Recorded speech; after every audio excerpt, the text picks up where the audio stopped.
internet friends. If you're new here, I just want to go ahead and restate that the goal with my videos isn't to convince you of my personal stance or get you to even vote for a certain politician, but instead give you the tools, and if you, for some reason, needed it, permission to ask questions and draw your own conclusions. Especially during a year as crazy as this one, in which our personal freedoms and liberties hang in the great in-between, waiting to be reclaimed by us or taken by others. Today, we're going to play a game of Connect the Dots, covering a mysterious Rockefeller Foundation document from 10 years ago, outlining the lockstep plan without falling into the obvious traps laid out in regards to misinformation. Then I'll be moving on to a curious Facebook post by Victorian Premier Dan Andrews from 2017. And finally, we'll wrap it all up with some current Bill Gates shenanigans to ultimately ask the question: do you remember signing up to be a human guinea pig? 10 years ago, the Rockefeller Foundation introduced a report called Scenarios for the Future of Technology and International Development that outlined how the world would look in various scenarios, how those scenarios could impact the development of technology, and curiously, one of those scenarios was a global pandemic. Through each of these hypothetical scenarios, the Rockefellers painted 4 different outcomes for the future of the world. One future of a global pandemic was called lockstep, which they defined as a world of tighter top-down government control and more authoritarian leadership with limited innovation and growing citizen pushback. But it's important to note that the traditional definition of lockstep is a standard method or procedure that is mindlessly adhered to or that minimizes individuality. The Rockefeller hypothetical scenario from 2010 focuses on a H1N1 outbreak, an influenza strain originating from geese, and in this future, a hypothetical future, H1N1 infected 20% of the global population, killing 8 million people in 7 months.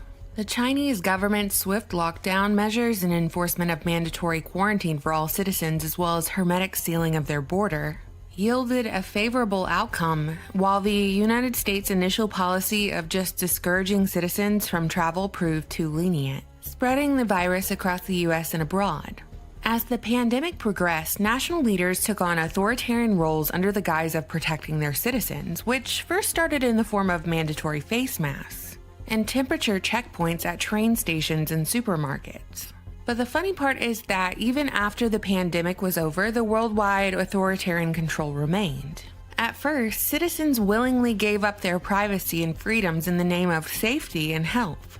They begged for top-down control, and that's exactly what they got in the form of biometric IDs for all citizens and greater oversight of normal everyday activities. Science and innovation became completely controlled by governments. The lockstep scenario says that by 2025, the people regretted giving up their freedoms and allowing governments so much control and the ability to make choices for them.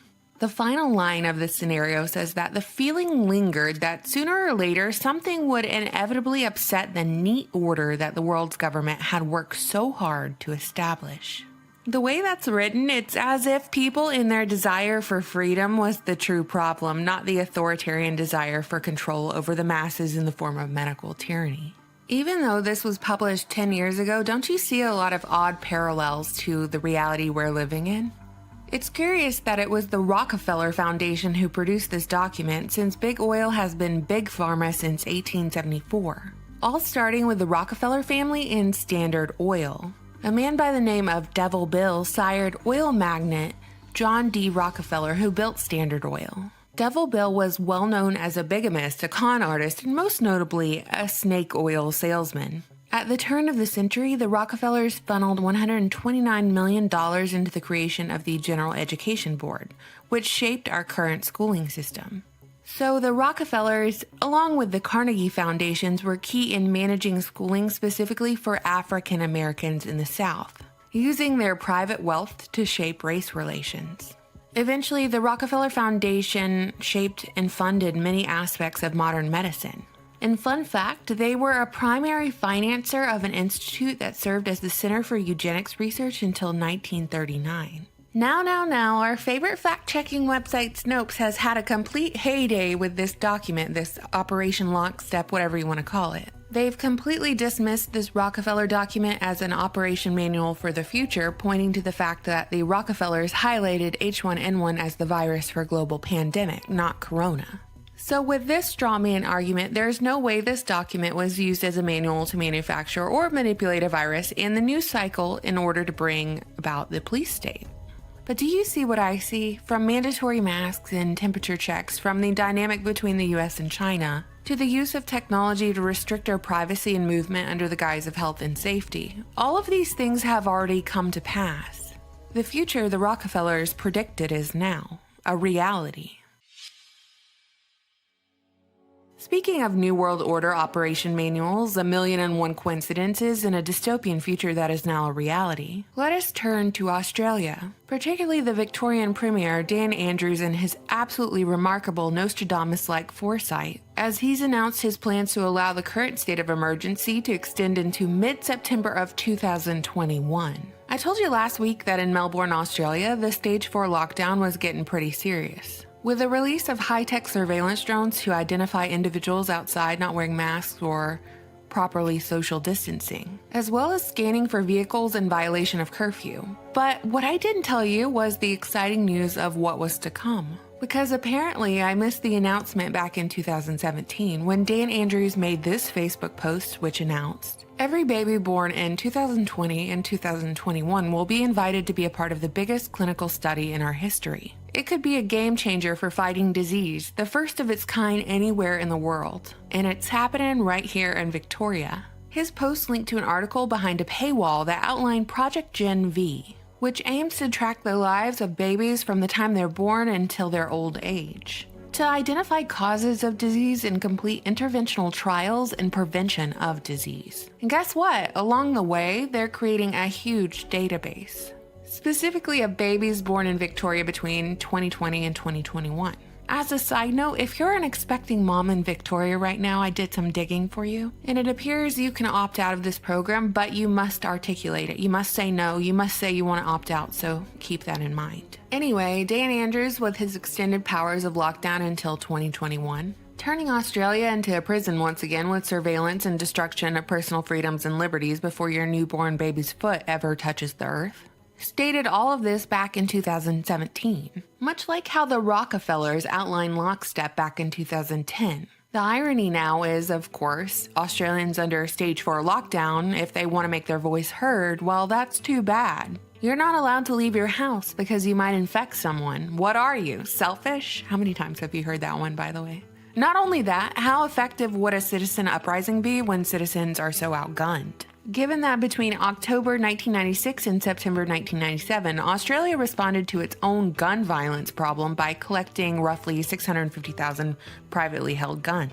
It was one of the largest mandatory gun buyback programs in recent history. Now, a person must have a firearm license to possess or use a firearm. License holders must demonstrate a genuine reason that does not include self-defense for holding a firearm license. So I have a question for you. Why Australia? Is it just reverting to its original use, a prison?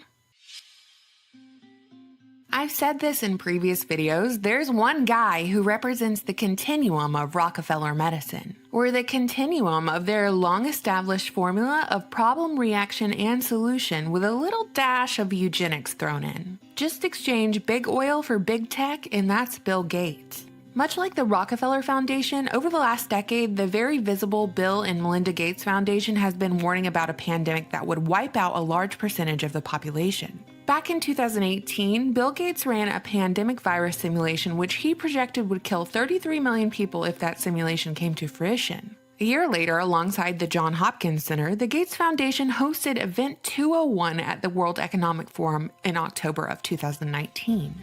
Event 201 was a high-level pandemic exercise that basically played out a pandemic with potentially catastrophic consequences, which then became what the Gates Foundation labeled Event 201, requiring cooperation between industries, governments, and key institutions. Coincidentally, or not, occurring at the same time was the 2019 Military World Games, hosting 110 nations and thousands of military members from around the world in none other than Corona Ground Zero, Wuhan, China. How about that timing, occurring, a month before Corona Patient Zero was reported?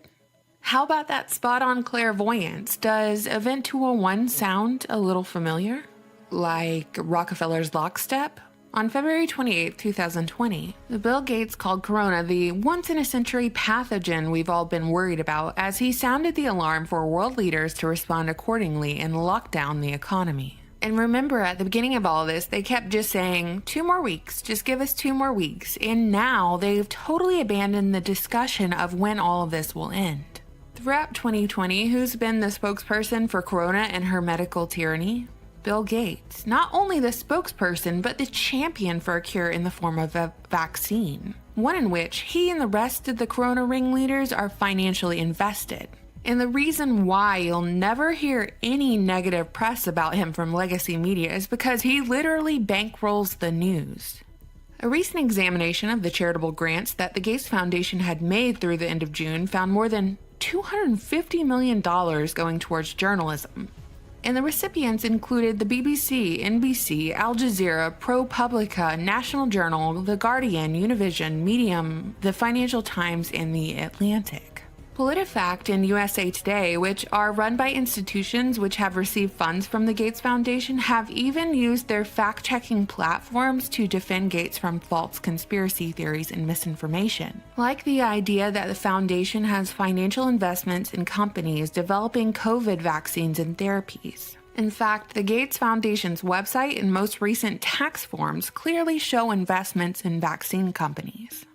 So Bill Gates has a lot of extracurricular activities I could cover, like his focus on what he claims is the #1 killer in the world, mosquitoes, and now he's found a way to genetically modify the #1 killer in the world and release 750,000 of them in Florida with the stated purpose of decimating the mosquito population, which he recently announced through his feel-good YouTube video only a few weeks ago.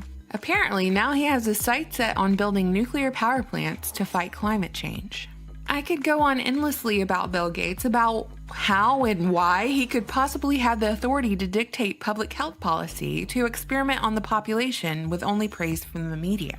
But I'm not going to, because all that really matters are these questions. When did you sign up to be a human guinea pig? When did you sign up your children to become lab rats? Odds are you never did, yet here we are, and something has got to change. Authoritarian governments and these philanthropic organizations will kill a lot more people than they ever pretended to protect. And 10 years ago, they predicted that the general populace would ask for government protection. Beg for it, even. Will you beg for their protection? Or will you see through this grand illusion before it's too late?